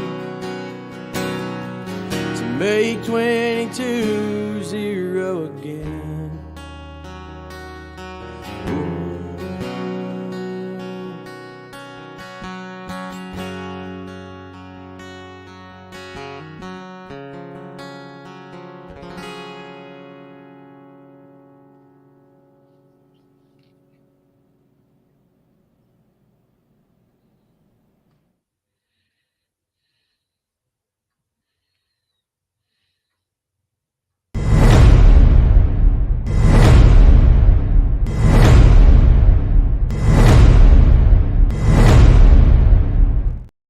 All right, that was Ryan Spencer with "Make 22-0 again." That's actually a pretty cool song too, man. We've just got this theme today of a really good songs that are just deep, that have a good message. There's been some deep especially songs for for Memorial sure. Day. Yeah, Especially for Memorial Day. But real quick, I want to give out a shout out to one of our listeners. Actually, it's not a listener per se, but it's another foundation, the Military Veteran Peer Network, out of the Walker House here in Denison. They're actually streaming us live right now, so thank you guys so much. Hey, the phone number is there if you guys want to call in. So I'm challenging you guys to call in. So we're live right now. So thank you for listening. Thank you for watching. I appreciate you guys. You guys are awesome. So I know Billy's very well aware of that foundation, because we've had several people actually that have been Texoma Heroes that actually work for that foundation. Sharon is one of them. She's one of our recent Texoma Heroes, and I've known her for quite a few years now, and she's a go-getter, and man, she does a lot for our vets, and of course she's a Navy vet herself. So the other person that actually used to work there was Penny Pula. Yes, Penny. She was Penny's one of our she was Texoma heroes. her predecessor. Actually, is the one that actually was there, and then I think my memory doesn't serve me well anymore. But anyway, yeah. So it's shout out to them. They're probably gonna be calling in right now. I doubt it though. They're probably like, yeah, we got better things to do. Yeah, I think they're serving lunch. That's probably what it is too. So, but anyway, Billy, I first of all, let me just say this on the record, because I was talking to Cindy Unofficer, and she's one of your right hand people for this program, and I think she's like your detailed guy, like your detailed person. She's like, oh, she tells you, hey, I need to do this, and this is going to happen, or how it's going to go. Yeah. And I was like, hey, we need to do something for Billy. She's like, I think we already did. I was like, I don't know. I don't think we have. So she said, yeah, she said we have, but I'm doing it for my show because this is my tribute to you.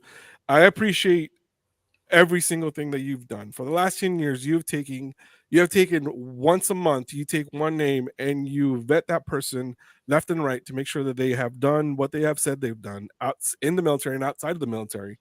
And you have spent thousands of hours doing the work that you do, and all stemmed because you of your own personal experience that you have given homage to your dad on how it all started.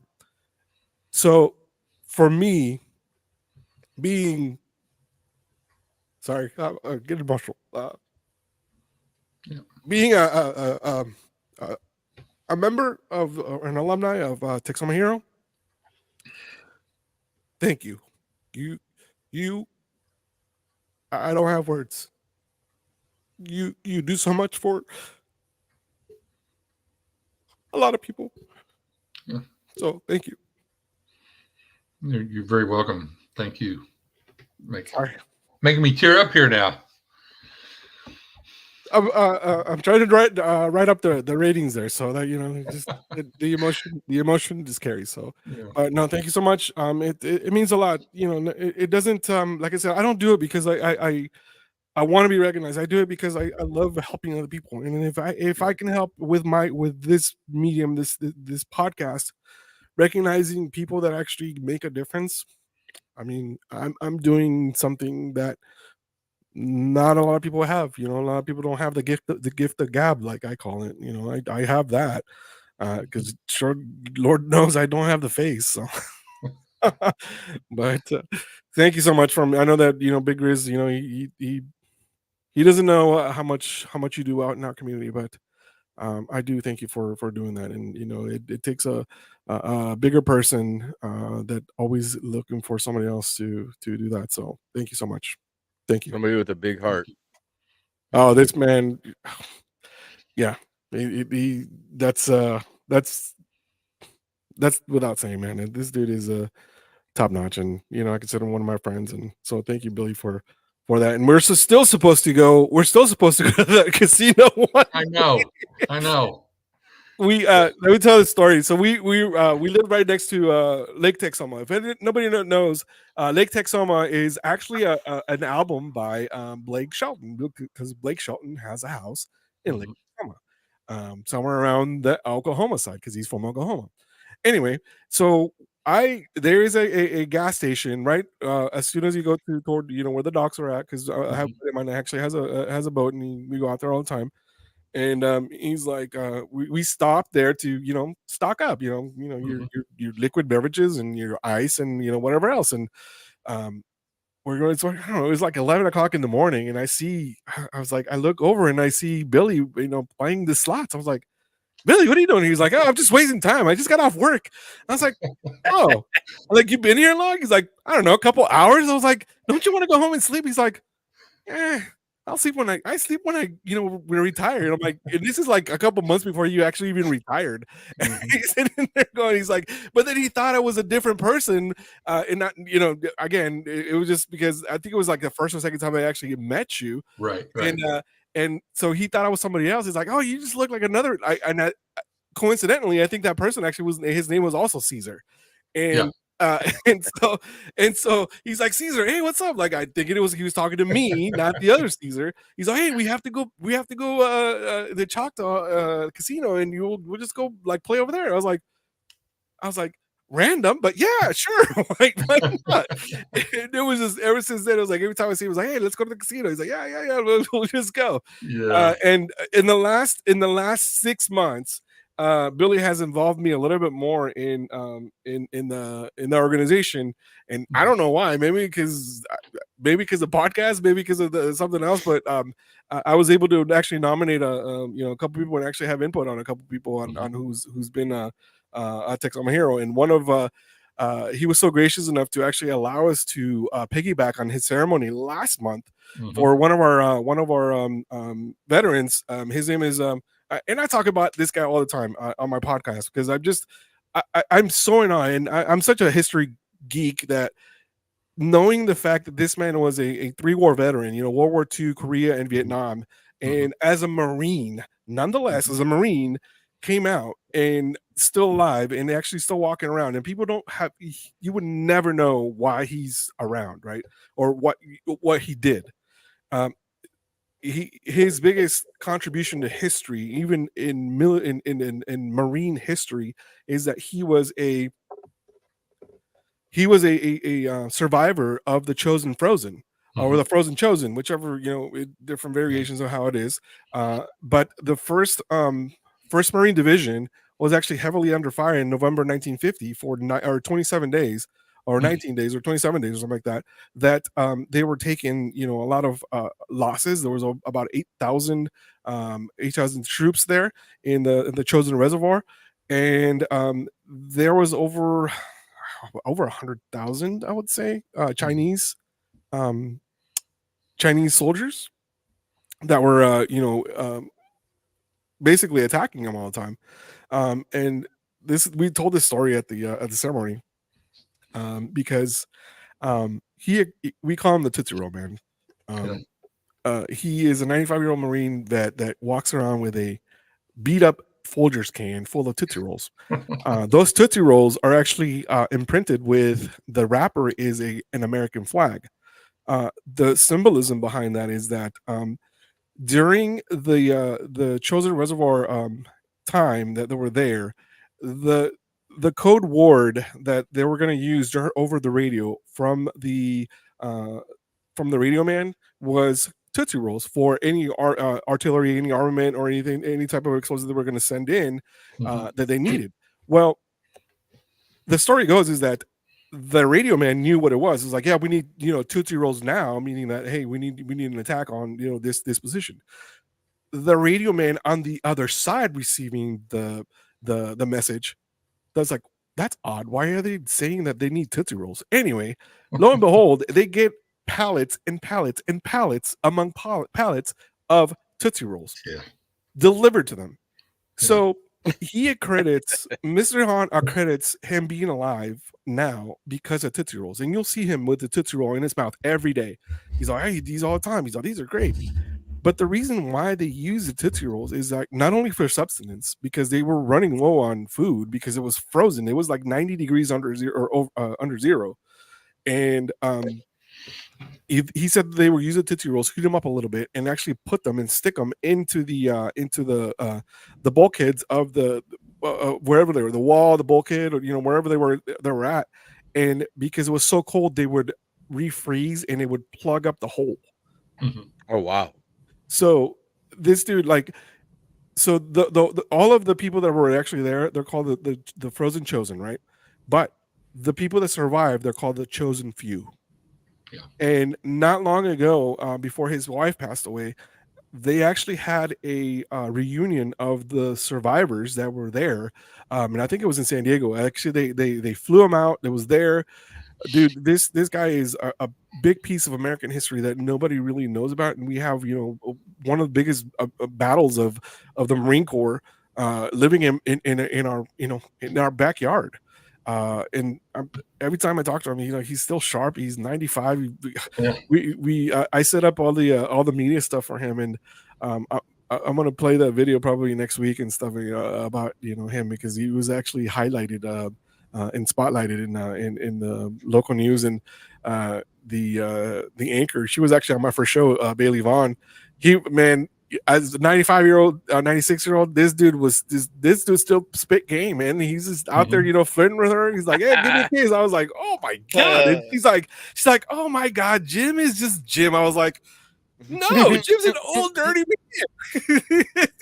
You know, like, he'll get away with it, but you know, he was very respectful. Don't get me wrong. He was just like, "God dang," you know, like, she calls him Jim. Have you ever noticed that older generation, whether it's vets or just old timers? Oh yeah.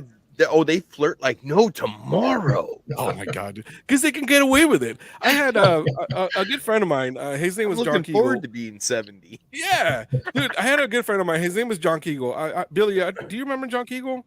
The name is familiar. Yeah. Okay, so he was a truck driver that always parked his big rig out in the VFW on our parking lot. Anyway, but he was in his 80s. He was 82. He passed away last year when I was in Korea. Remember, I was in Korea last year when I went to work, and he passed away while I was there. And before I left to Korea, he had been in the hospital. And we had gone in there, we, you know, check on him, and I would go in, you know, when I was off, and, you know, check on him and make sure he was all right, because he hated being in the hospital.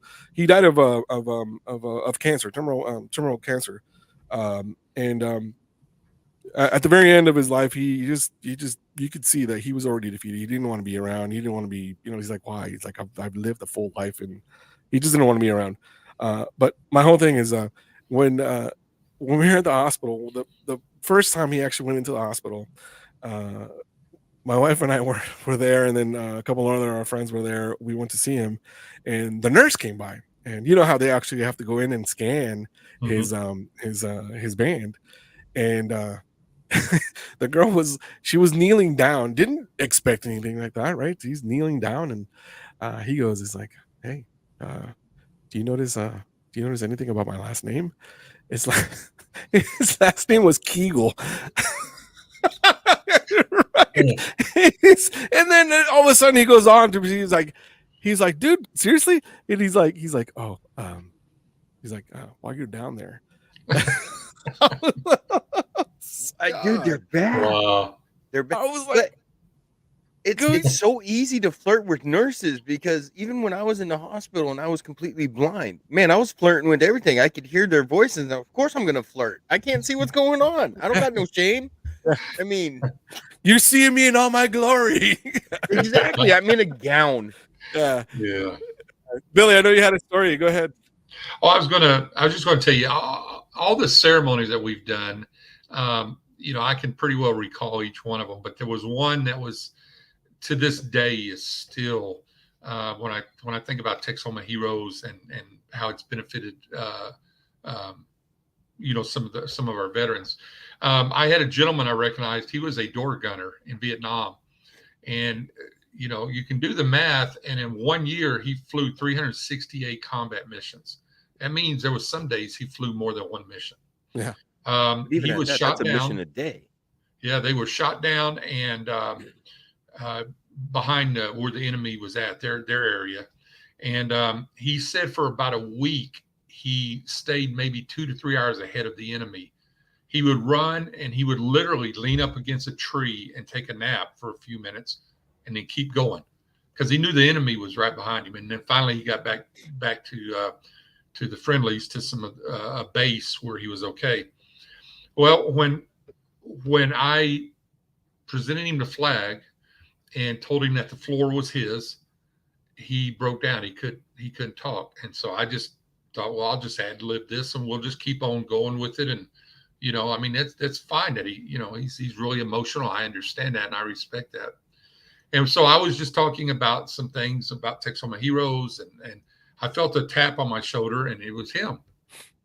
And he come up, he said, I think I can handle it now. And he started talking and telling everybody thank you. And come to find out, this gentleman come back from Vietnam with where he literally went through hell. Came back and became a special education teacher. Oh wow! So I mean, he was just giving back his whole life. That's awesome. And he told me after the ceremony, he said, he said, this is all built up inside of me. And he said, I'll be honest with you. I don't want you to think bad of me or anything, but he said, I was really contemplating on ending my life. And he said, but today, man, he said, I come up here and I see the love and the everything that you guys are sharing with me. And he says, it's made me realize I am appreciated. I have done something. And so I think in a lot of ways, Texoma Heroes, it can be therapeutic. There's times we have ceremonies where everybody, myself and everybody, just cries. Yeah. There's times that we laugh, especially when Gunny Han or one of those characters are around. They'll keep us going. But yeah, that's and so in my heart, that's my payment, knowing that I hope that in some way I was able to facilitate this man realizing how much he was appreciated, how much he was loved, and not to be having those bad thoughts about harming himself. And from what I know, he's still doing good today. This was early in the Texoma Hero back around probably 7 years ago or so. Yep. We've had some characters for sure. Yeah. Some have done a lot more in the military, and they range from a cook, which was Mr. Han, to a pilot, flying different missions. That we had Norm Murky not too long ago was one of ours. Yeah. He was a pilot, and then this is these they may seem insignificant to many people, but they're significant to us, to the ones that are actually being received. So thank you for that. But Billy, I want to thank you so much for being a part of our show today. Absolutely. Your foundation and your drive to help others and to recognize others that have extended their service outside of the military, and your commitment to continue to do that, to honor your dad by giving out the flags. It just it means so much. My wife and I were selected as a Texoma Hero back in March 2023. Actually, she didn't know it was a surprise, so that was actually that was the coolest part about my experience with it. So that was super cool, and thank you so much for all you do. And I wish you nothing but happiness and health. And I will try to make it next Friday, but I am not promising anything since I have a show that I supposedly do now. So it's in the works, and if I can get it, if I can swing it and get it the way I envision it, it's going to be one hell of a show.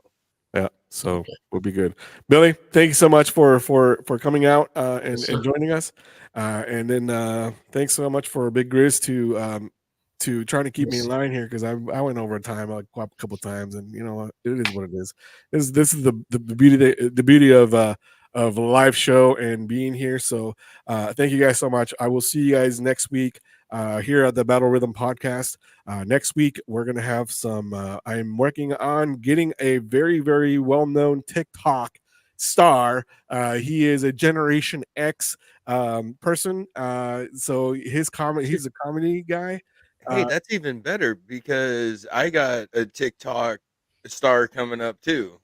That if I can swing that, so that's even going to be funner. I'm trying to get Nico Ortiz as well. He's the one that does all the different what do you call it? Branches. He's like he wears the Air Force guy. I'm trying to get him, but these guys, once you get a million followers, they don't like pay attention to you anymore. They forget that they're military. So it's all good, whatever. So anyway, but hey, thanks for joining us. This is our show for today. Again, this is Caesar with the Battle Rhythm Podcast. I was joined by Billy Teague, and thank you to our other guest, Herb Kuter with Beekeepers for Vets. If you guys want any more information on it, I will have all the information on my Facebook later on, and you can definitely wait to see this episode live and not live, or recorded now, but it'll be on Spotify and also on YouTube, and it'll be on my YouTube channel, and also be on the MBR YouTube channel. You're listening to MBR. Up next, we have Big Grizz, and thank you guys so much. I will see you guys next week. Thanks, Billy. Thank y'all. That's the show for today, everyone. Thanks for listening. We'll be back next week with an all-new show. And remember, you can listen to us again and again. The podcast of this radio show is available right after we go off the air tonight, anywhere that you can get your podcast episodes. And thanks for joining us today. I'd like to take a moment to talk about something close to my heart.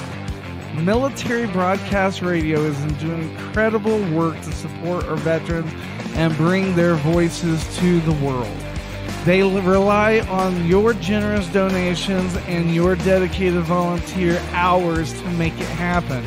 I encourage you to consider supporting NBR in any way, form that you can. Use this QR code that's attached to the picture, or you can go to our website at mbradio.us. That's Mike Bravo Radio.us to learn more about how you can donate or volunteer even just an hour a week from your home. Help make a difference in the lives of our veterans, because once again, we're all here for you and not for us. We're giving our veterans a voice.